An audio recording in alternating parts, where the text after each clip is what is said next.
I'm going to provide, and I'm going to protect. Now, procreation comes in different ways. Procreation is not only children. You can procreate other things. You can make money pregnant. There's nothing that you want to be unfaithful to you than your money. You want it to go out there and come back with as many babies as possible. Because as long as we're staying in the same definition of what that means, and as long as it's serving who we want to be and where we want our community to move forward, then it becomes a good definition, because whoever defines your life owns your life. So if we're going to go back and say being a black man means the 3 P's, I'm going to procreate, I'm going to provide, I'm going to protect, then what is the other thing that we have to add on? We have to look at our lives and come into the present scenario. Most of our women are more educated. They're not like your mother. Most of our women have better jobs. Data doesn't lie. Statistics show the average South African black girl, she has a 65% chance of finishing university than the boy. Who is she going to marry? Who is she going to marry? Who is she going to marry if our definition is going to be procreate, provide, and protect? The women nowadays don't need to be married to have kids. There are some women that just want to have kids.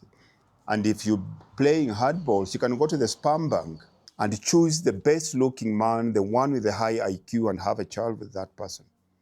She has a good job. She does not necessarily need you to provide for her. She has a direct number to the police. She doesn't need you to protect her. Now, what is your role? Who can tell me what it means to be a man now? Being a man is being able to provide and protect, and profess your love to what which you've been given, like a wife and your child. So those you must be able to provide, you must be able to love, and you must be always be able to protect them, so that you do not create dysfunctional families in the future. If you leave the woman alone to raise the child alone, you are automatically creating a dysfunctional family. I think with everything that you all mentioned, I think being present is one of the key elements into being a full man.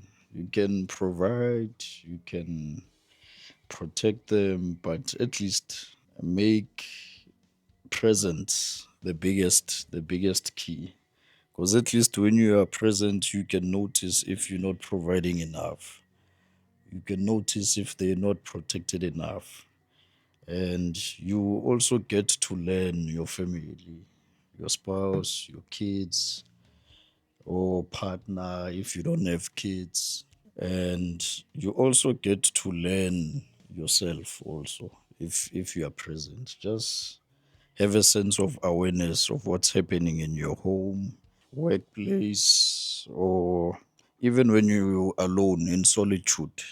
You also need to spend time alone, reflect, collect yourself, and it will make the process, I believe so. I believe it will make the process easier because I get to see it with my parents. They are present, which is why it's easier for them to provide and protect us.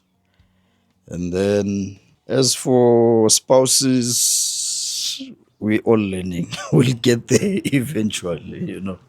Yeah.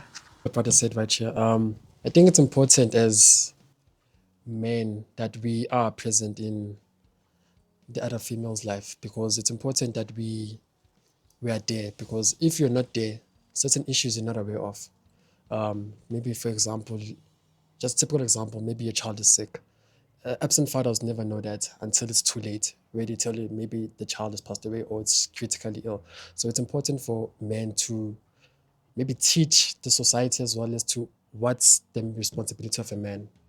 I mean, you've mentioned it, it's procreate, provide, and protect. Yes, thank you so much. Yeah. I think that's missing in our society now. The mentality that we have in our society now is once a guy has a child, automatically becomes a man, and that's not the case. I think it's important that we can instill that mentality in our society. Let's change that. Let's change that stereotype in our society.